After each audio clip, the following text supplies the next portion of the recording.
Nigel Warburton, A Little History of Philosophy.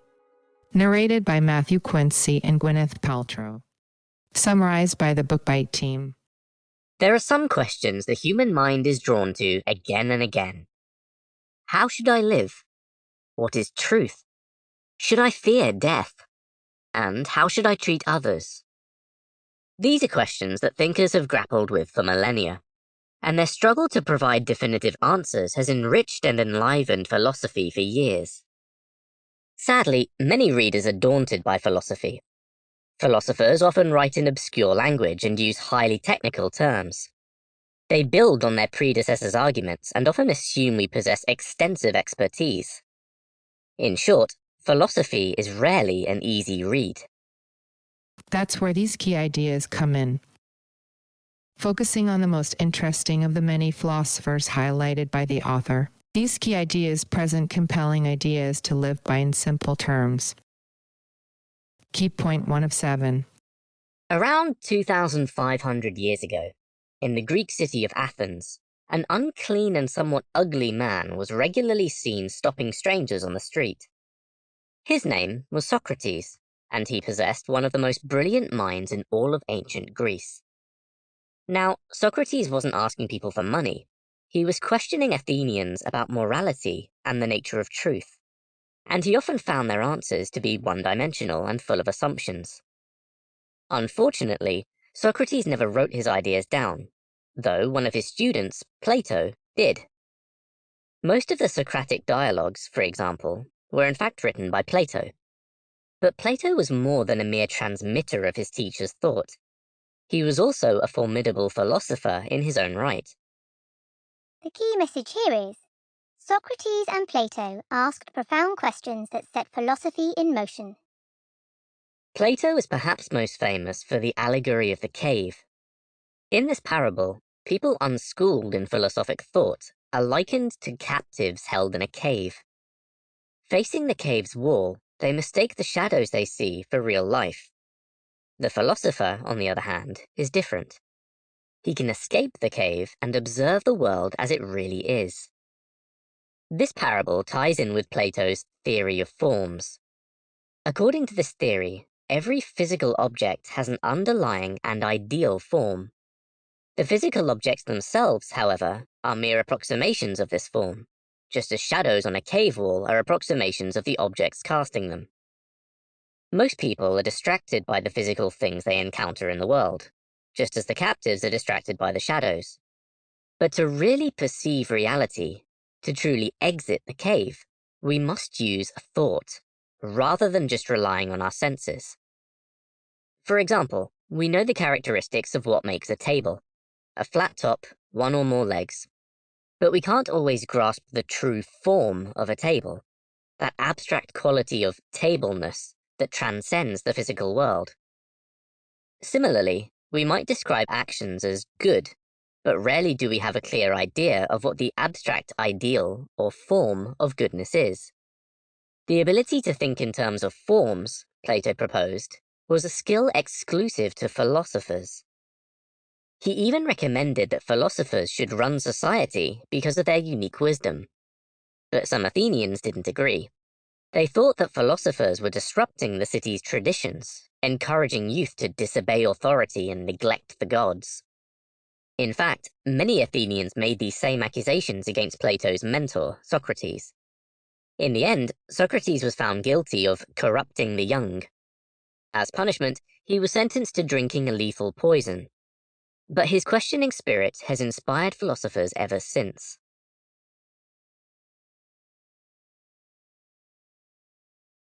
Key point 2 of 7. Some students spend their whole lives following in their teachers' footsteps. They investigate, strengthen, and develop those lines of thought laid down by their mentors. Others take a different approach.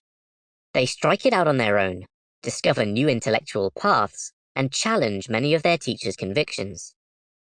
That's exactly what Aristotle did. He was one of Plato's students, but his philosophy broke new ground in some very important ways. In fact, his philosophical works came to be so highly regarded that thinkers accepted his arguments at face value for centuries. The authority associated with his name was enough for them not to investigate further. So just what made his thinking so distinctive? The key message here is, Aristotle's philosophy maps out a path to human flourishing. Whereas Plato thought the visible world was an inferior imitation of ideal forms, Aristotle paid great attention to the minutiae of everyday life. Much of his work is what we now think of as scientific, seeking to explain complex zoological and astronomical phenomena. One question that Aristotle dwelled on was the issue of how we should live. It was a question that Socrates and Plato tried to answer, but Aristotle formulated his own solution. We should seek happiness. Now, by happiness, Aristotle didn't mean momentary pleasure. He used a specific word, eudaimonia, which suggests something closer to the modern terms flourishing or success. Just as plants flourish under the right conditions, so do humans. And as with plants, events outside our control can affect our flourishing. But how can we seek eudaimonia? Well, according to Aristotle, human beings have one function which sets them apart from all other creatures. That function is reason. By exercising our ability to reason, Aristotle thought, we could achieve a fulfilling and successful life. But Aristotle didn't stop there. He emphasized that increasing eudaimonia required a specific type of character, one distinguished by virtuous habits. In his philosophy, all virtues consist of a middle way between two opposing extremes. Take the virtue of courage, for example. To have too little courage is to be cowardly. To have too much is to be reckless. Halfway between these two extremes lies the real virtue that we need to practice.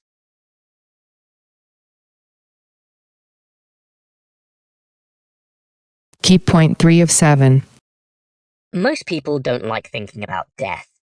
The idea that we'll die one day, and that our time on Earth will eventually come to an end, is a daunting prospect for most of us.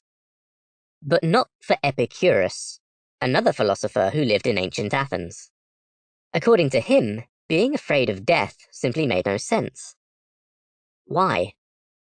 In short, because humans never actually experience death.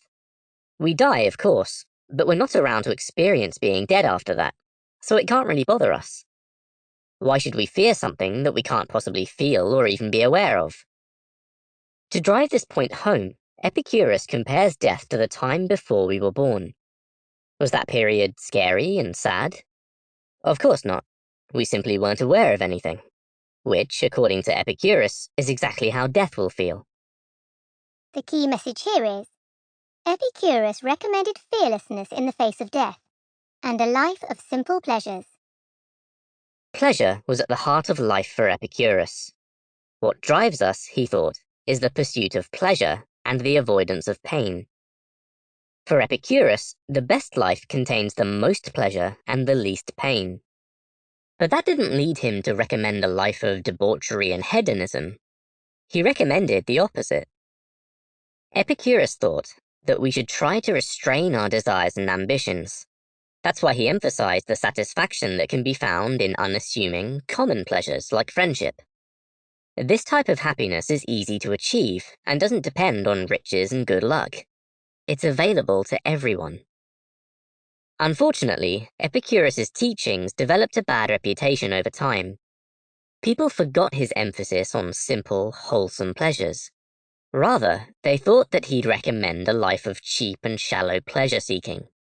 That's what the word Epicurean suggests to most people today. Even in his lifetime, people distorted Epicurus's teachings. Rumors swirled that his philosophical community in Athens was a hotbed of immorality and sexual indulgence.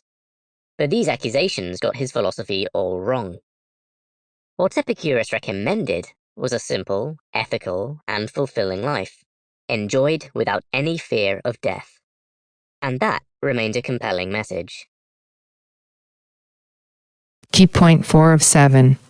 JeanJacques Rousseau, an 18th century thinker from Switzerland, has inspired revolutionaries for centuries. Perhaps his most famous line is, "Man is born free, but everywhere he is in chains." But what exactly did Rousseau mean by that? In what sense are modern humans unfree? And is there anything we can do to liberate ourselves? Well, according to Rousseau, people are naturally both free and good. Before society emerged, we lived as our instincts dictated, in harmony with both nature and others.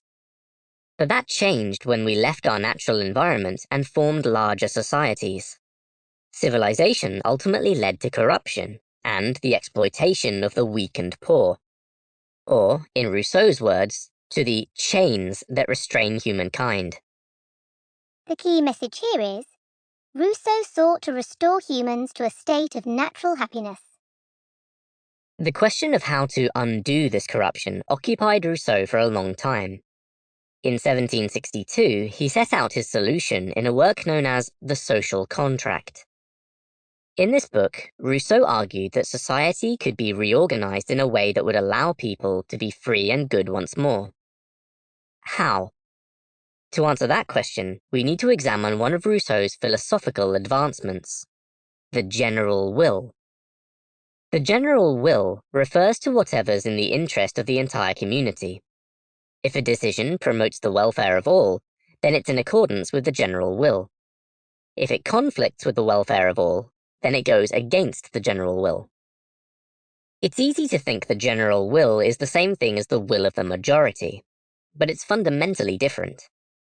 Look at it this way. A majority might vote to lower taxes for individual, selfish reasons. That might well be the will of the majority, but if it harms the community as a whole, it can't be the general will. Rousseau felt that a society attuned to the general will was capable of providing humans with real freedom. Instead of competing with each other for money and status, citizens would contribute to their community by obeying its laws and remain free at the same time. But there was one sinister side to this philosophy. According to Rousseau, any dissenters might sometimes have to be compelled to obey the general will. In his own words, they would be forced to be free, which translates to them being forced to do whatever benefits the community. After all, that's what Rousseau thought freedom was. Key point 5 of 7. Imagine that you're walking home one day and you come across a badly beaten young man. You prop him up, give him some water, and call an ambulance. Most people would say you acted morally. But according to the 18th century thinker Emmanuel Kant, you might not have. In Kant's view, what matters isn't a person's actions, but the reason for those actions. For example, you might think you behaved virtuously if you helped out of a sense of compassion. Kant would disagree. In his conception of morality, duty, not pity, is used to measure virtue. According to Kant, a good deed done for emotional reasons isn't really a good deed at all. So how do we act morally then? The key message here is, Kant believed our actions are moral when we approve of the universal maxims they embody. Think of it this way.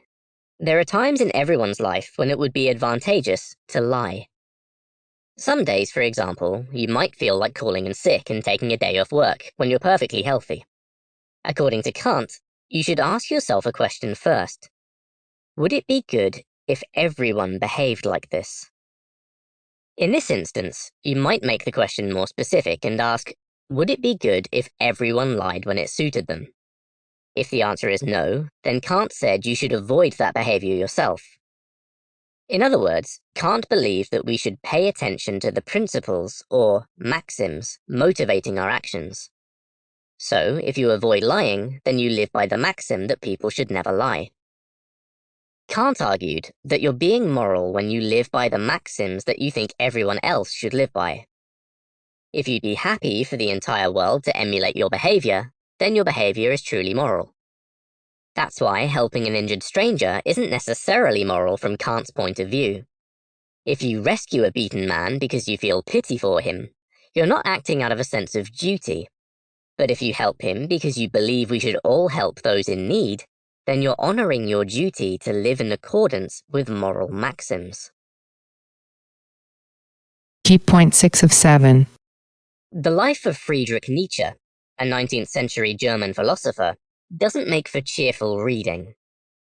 A tremendously gifted young man, Nietzsche had to retire shortly after being made professor at the age of 24 due to ill health. After leaving his job at the university, Nietzsche spent years traveling Europe, writing books that almost nobody read at the time. And although his reputation began to improve in the final years of his life, Nietzsche never got to enjoy his fame.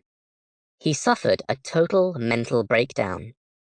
His family ended up caring for him at home during the last decade of his life. By all standards, these were unfavorable circumstances. But Nietzsche's writings are some of the most powerful and morally challenging works in all of modern philosophy. The key message here is, Nietzsche showed that atheism undermines some of our most cherished moral assumptions. Nietzsche believed that his contemporaries hadn't grasped the true moral challenge brought on by the growth of atheism. He felt that most atheists maintained Christian values while claiming not to believe in a Christian God. With Christianity in decline, Nietzsche argued we could now assess its morality objectively, free from the shackles of religion. Shockingly, he insisted that kindness, tolerance, and compassion are Christian values that couldn't be justified in the absence of the Christian faith. But he didn't stop there. Nietzsche also claimed that Christian values, like compassion and care for the weak, had surprisingly dishonorable roots. In societies like ancient Greece, beauty, strength, and courage were the most valued characteristics. But the powerless resented these noble virtues, so they created their own out of envy. In fact, he suggested that it was the most downtrodden members of ancient societies, enslaved people, who established this envious outlook. That's why he referred to it as slave morality. Christianity, with its generosity and care for the weak, was a prime example of revolt against the inequitable virtues of the ancient world.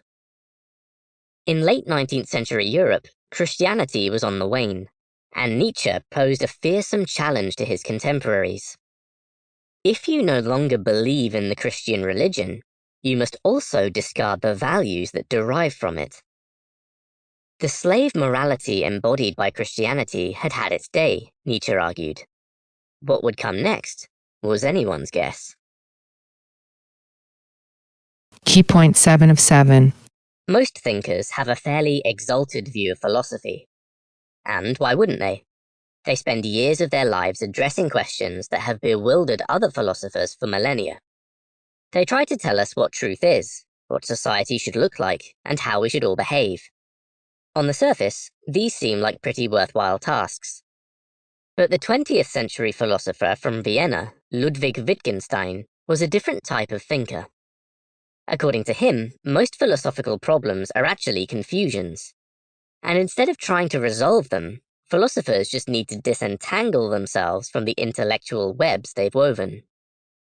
It's a unique position, but that's hardly surprising. Wittgenstein was a unique man. So, what exactly were his beliefs? The key message here is, Wittgenstein sought to dissolve philosophical questions, not to answer them. According to Wittgenstein, a lot of philosophical problems crop up because thinkers get confused by the way we use language.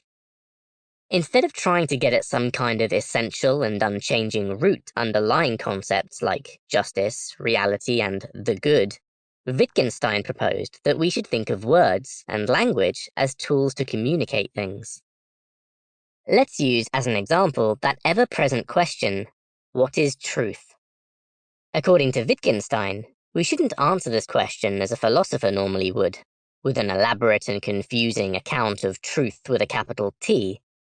Wittgenstein emphasized that we should simply attend to the word truth, as people use it in various contexts. Or, to use Wittgenstein's term, in various language games. So in order to answer the question of what truth is, all you need to do is point out the way the word truth is actually used. That's what truth really is, according to Wittgenstein. Once we learn to look at philosophical problems in this way, many of them simply vanish. After all, we were creating the problems ourselves by misunderstanding language. So where does that leave Wittgenstein? What does a philosopher do when he thinks most philosophical questions are insignificant confusions? Well, Wittgenstein thought of himself as a kind of philosophical therapist. His job, he thought, was to help lead philosophers out of the confusion they created. He said that most philosophers got caught in their questions, like flies trapped in a bottle. What he aimed to do was to remove the cork and let them out. You just listened to A Little History of Philosophy by Nigel Warburton. What is the key message in this book? So far, there's never been any real consensus about the answers, and many of these vexing philosophical questions still go unresolved. Nevertheless, the ideas proposed over 2.5 millennia are by turns consoling, awe-inspiring, and challenging.